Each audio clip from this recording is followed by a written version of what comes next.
You're listening to a Frequency Podcast Network production.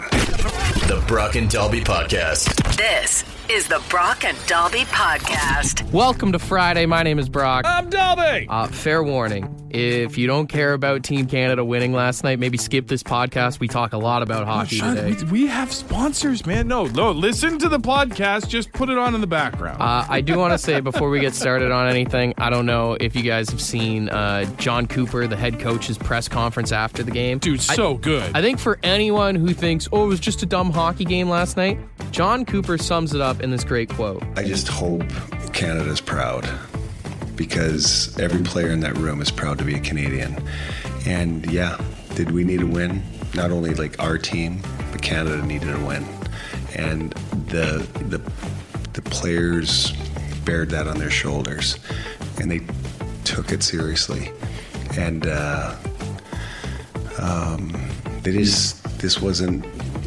this one was different. This wasn't a win for themselves. This was a win for 40 plus million people. And the guys knew it, and they delivered. I love that so much. You couldn't have said it better myself. And the thing is like, it's so easy, especially with modern day athletes, to be like, they're all spoiled, rich millionaires and whatever. But like, all you had to do was look at the faces on both benches yesterday throughout the entirety of the game. The elation from Team Canada when they won, the heartbreak in the USA when they lost. This game yesterday meant more than just a trophy for the All-Star Game replacement of the year. It was way more than hockey. I mean, even just the environment in our country yesterday, like all day yesterday, it's all everyone was talking about. It's all everyone's talking about today. It was more than just a hockey game, and I honestly love the rivalry that's going down with Canada-USA. I think what they should do is they should bring back what they did for the Summit Series when Canada played Russia back in the 70s. I think they should do something like that where we get like 5-6 games right. Canada-USA in the summer. Oh, imagine that, dude. I mean, that's just it. Like, people talk about, like, they want to see the Four Nations thing expanded because there were so many great hockey players who didn't take part because they weren't from one of the four countries. Mm-hmm. But that Canada-U.S. rivalry is just a whole different flavor. And to get that in a meaningful 7-game series, people might die, honestly. I do think it's funny because we made the joke that Canadians would be like, tournament doesn't matter, or blah, blah, if we lost. Seeing a lot of Americans do that now. Oh, guys, it's just the All-Star Game. It's not even a real thing, whatever. For anyone that listens from the States, if it makes you feel better, you guys have won every Super Bowl. The Brock and Dalby Podcast. The Brock and Dalby Podcast. Carr sends it around. Marner waiting. Connor McDavid scores! Connor McDavid for Canada! One hell of a hockey game last night. Way better than any All-Star game ever could have been. I'm so proud of myself to have fully gone bananas celebrating that goal and not waking up any of the other 4 people who were already asleep in my house. The whole country is celebrating right now, and a huge W for Canada in a time where things are very difficult between our two countries. It's been great watching over this last month or so. Like, we're finally starting to be proud of our country because someone started talking smack about it, and it culminates with our game being won by our country. I mean, I'm going to say it. Canada, we just do things better. I mean, hockey, obviously. You want to talk about healthcare. Our beer is stronger. Absolutely. It's not just water in a can with a little bit of coloring to it. Mm-hmm. Also, we can go anywhere in the world and proudly tell people where we're from. Yeah. We don't have to lie and say, no, we're not from there. I mean, on top of that, we have Caesars. They have Bloody Marys. Like, it's not even close. Theirs is just way better. Mm-hmm. Also, we don't have to give ourselves a brain injury to understand a system of measurement. Yeah. We've got kilometers, we've got meters, we've got all these things, and they've just got made up stuff. We don't have to worry about if our children are going to make it home from school safely. That is a big one. Mm-hmm. We lead the league in apologies per capita, and it's not even close. Yeah, we can admit when we're wrong. That's right, which is something they have a big problem with. Our Thanksgiving is far more superior than theirs. I mean, if you think about it, we essentially have a holiday every single month. Absolutely. absolutely. And,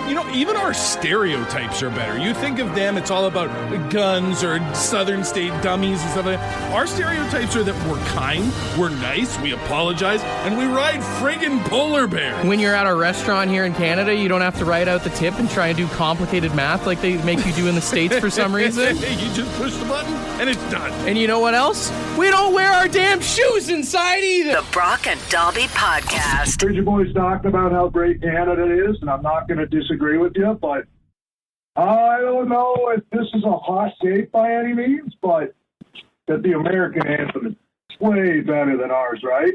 Like, I'm a true patriot, don't get me wrong, but that anthem kicks ass compared to ours.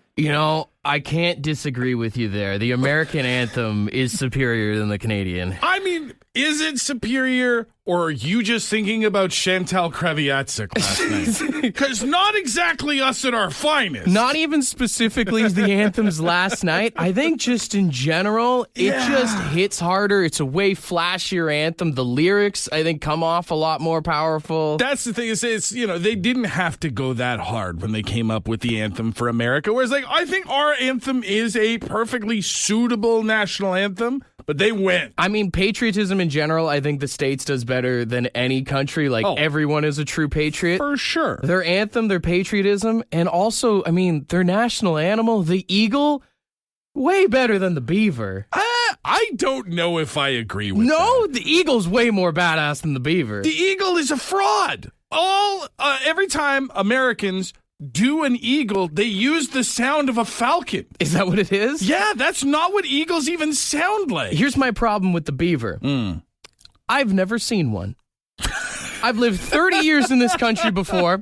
I have never seen one beaver in the wild. I've seen it at a zoo. Yeah. Never seen a wild beaver before. I was going to say, I've seen them at zoos before. Have you ever seen a beaver, thinking about it now? No, but also at the same time, where have I been that I would see a beaver? How can it be our national animal if people have never seen? See, but I think that's what makes them so distinctly Canadian, is they go out, they get the job done, they don't stick around waiting for everybody to tell them how great they are. They just head home. They stay quiet and low-key? Absolutely, whereas the eagle's just flying around making a bunch of noise. I feel like if any animal should represent our country, it should be the moose. If you told me tomorrow that we were having a moose versus beaver referendum... The moose is more powerful. You know what? I think I might go moose, just so people stop making inappropriate jokes about our national animal. I'm just saying, the moose might look big and dumb, but it'll frig you up. You can drive at us, but you're not going to drive through us. That's our new country's motto. The Brock and Dalby Podcast. Apparently, I need to apologize. Earlier in the show, I was saying I've never seen a beaver. Thus, It should not be the national animal of our country. See, and this is what I was trying to say, is I don't know that either of us is the one to say, if we haven't seen it, it doesn't exist. We're both city kids. I'm sorry. I guess I don't go out into the woods or out on the water enough. Immediately roasted on the text line here for never seeing a beaver before in my life. The amount of people that got, one person literally said they were ashamed to be listening to the show. Which feels like an overreaction. People are coming for my citizenship right now. Right? I stand by what I said. I think the moose would be a better national animal. I do think, a moose, big, strong, majestic, plentiful, it would be a fitting national animal. I was curious. I started looking up other countries' national animals. I mean, some have some pretty dope ones. Afghanistan has the snow leopard. Yeah. Of course, China has the dragon. Right. Estonia has a wolf, apparently. Oh, okay. Australia, very fitting with the kangaroo. That's a no-brainer. I did think it was interesting. France's national animal is a rooster. Really? Yeah. For France? Yeah. I don't know what animal I would have chosen for France, but it certainly wouldn't have been rooster. Yeah, I don't get the meaning behind that. Yeah, it's just a baguette. Just make it a baguette. They just like waking people up with their England is the lion, which has always bugged me because are there any lions that actually live in England? Well, probably, but they probably came from somewhere else. Yeah, first. They stole those too. Yeah. The biggest one that I think is absolutely stupid is, did you know that the unicorn is the official animal of Scotland? Absolutely, I did. Yeah. Why is that a thing? That's one of my favorite dumb world facts. How did they land on that? Have no idea, but you know what? It's cooler than any other national animal. Say whatever you want about eagles in America, lions in the UK, or beavers right here at home. None of that compares to a unicorn. Glee stars are real. Well, yeah, but apparently you haven't seen them. Yeah. The beaver is my unicorn. You've seen just as many unicorns as you've seen beavers, so I guess it's the same thing. When I was in my early 20s, for sure. The Brock and Dalby Podcast. It's officially tax season, and yesterday I had the great honor of having to call the CRA and be on hold for about 45 minutes. Lucky! Got to hear this sweet, beautiful music that everybody knows and loves so much. God, is it Masters season already? It's crazy. It was funny, though. While I was on hold, there was an option that came up, and I wish I clicked it because I didn't get to find out. It was like, if you press 2 right now, they basically worded it as you get like a less intense music choice. Oh. That you actually get to pick your music on the CRA like hold. I wonder if it's for people with because some people have like sensory issues, and even this can be loud if it's long enough. Oh, this will make you lose your mind after 5 minutes of listening to it. That's just it. So it's like maybe they give you this option of just like, hey, for your own sanity, we can switch it up a bit. I was wondering if it's someone's job that like curates the music for the CRA or any company in general when you're making that on hold music. Like, honestly, if I could take that job, I would like to make a playlist just to piss people off even more. Actually play real music like the Trues or something. Like, I'm tired of waiting. You know what I mean? Oh, absolutely. Imagine you've been on hold for half an hour, song comes to an end, and it rolls into the next one, and it's Hold the Line by Toto. Yes. Your call is important to us. There's so many that you could use. I mean, what's that Madonna? Time goes by. Oh my God. So slowly. No. That's torture. Maybe that's like Guns N' Roses Patience or something like that. Tom Petty, The Waiting. Waiting is the hardest part. Or this one I was thinking could work too. If I could save time, you'd just be stewing. Dude, even just like taunting people about why you're calling in, playing songs like Donna Summer's She Works Hard for the Money. Or Dire Straits' Money for Nothing. Money for Nothing is great. Just waiting for like, we're going to take your money when we're all done here. I even think if you take like the angle of like maybe like positive songs, you know, like you play. That would set me off so bad. Like this, or like Don't Worry, Be Happy. Or I just love it. It's like, hey, could you just stay on hold for a second?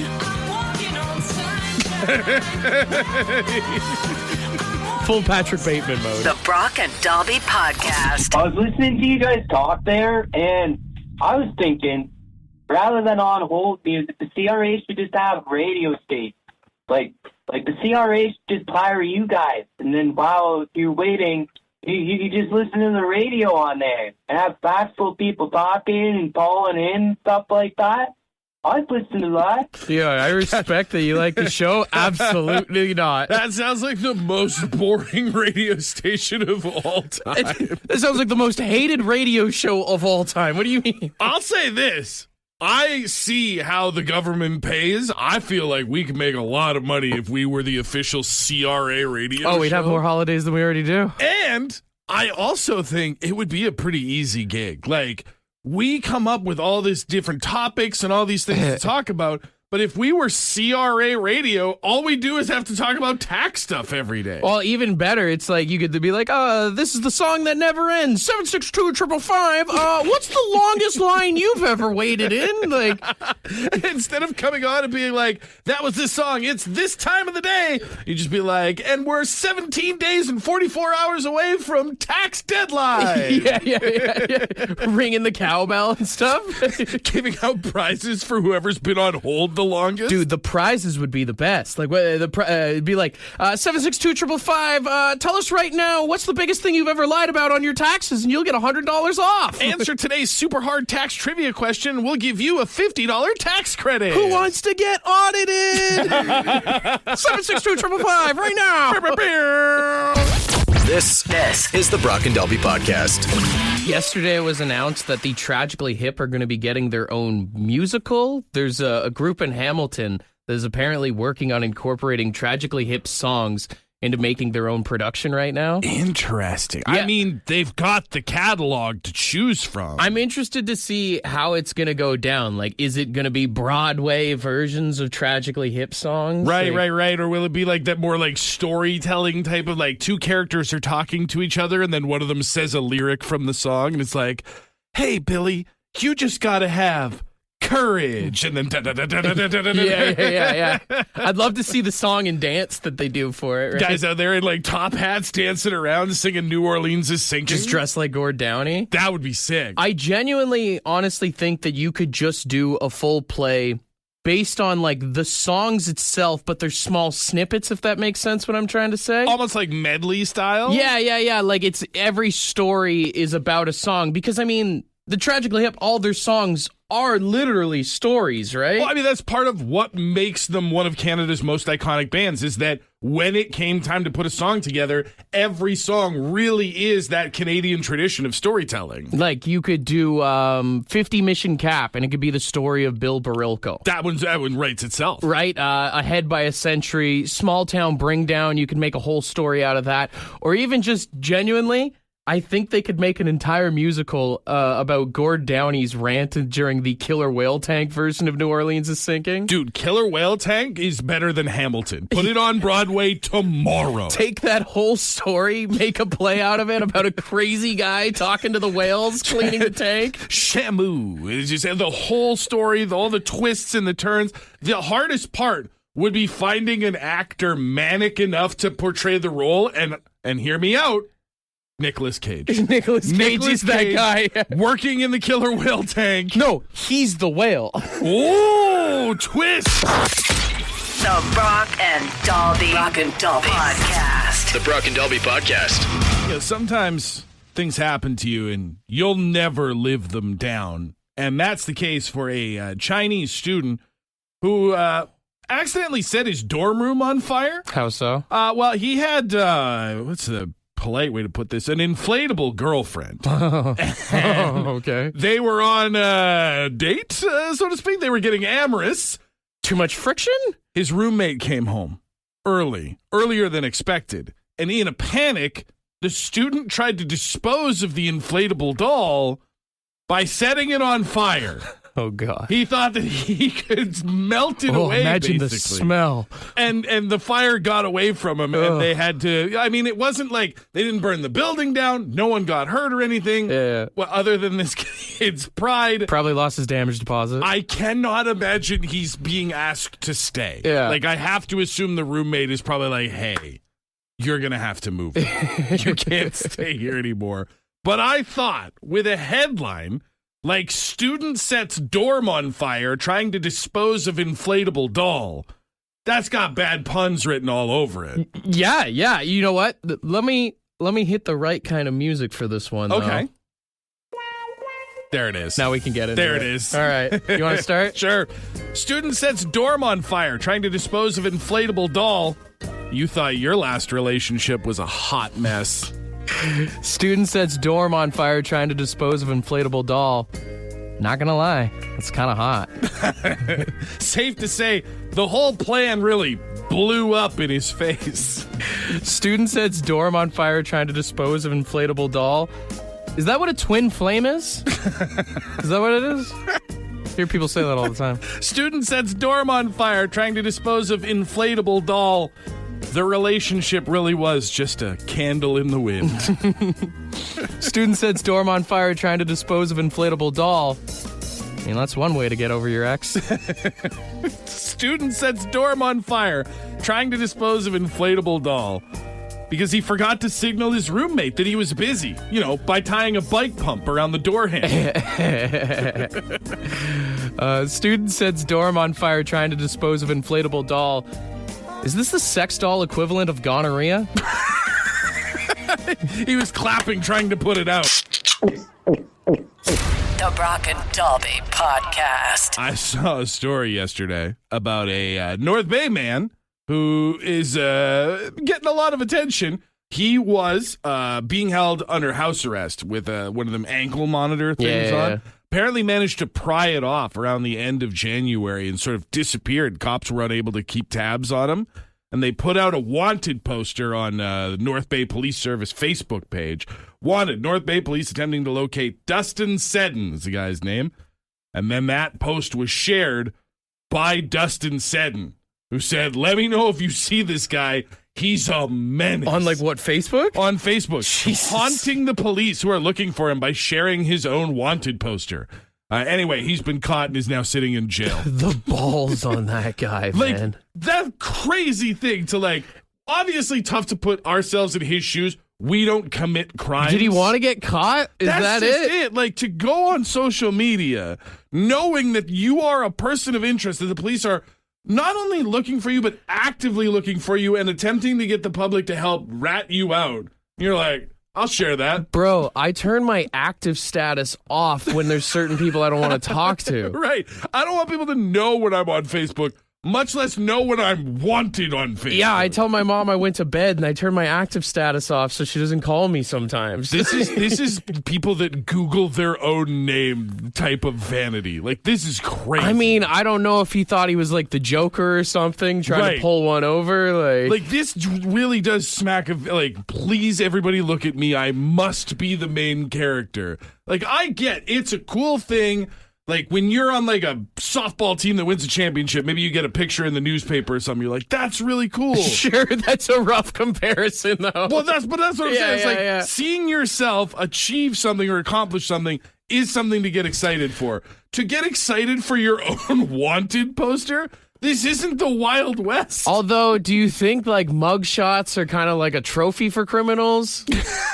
They try to collect as many as they can. Yeah, you know how your mom collects all your school year photos on the wall? Yeah. Like, if you're a criminal, do they do the same thing? I don't know. I feel like if you want to be a good criminal at the very least, you got to treat wanted posters like a golf score. The lower, the better. Fair enough. If you've got more than one wanted poster, it means you got caught more than one time. What's your handicap? Is that the first thing they ask when you go to jail?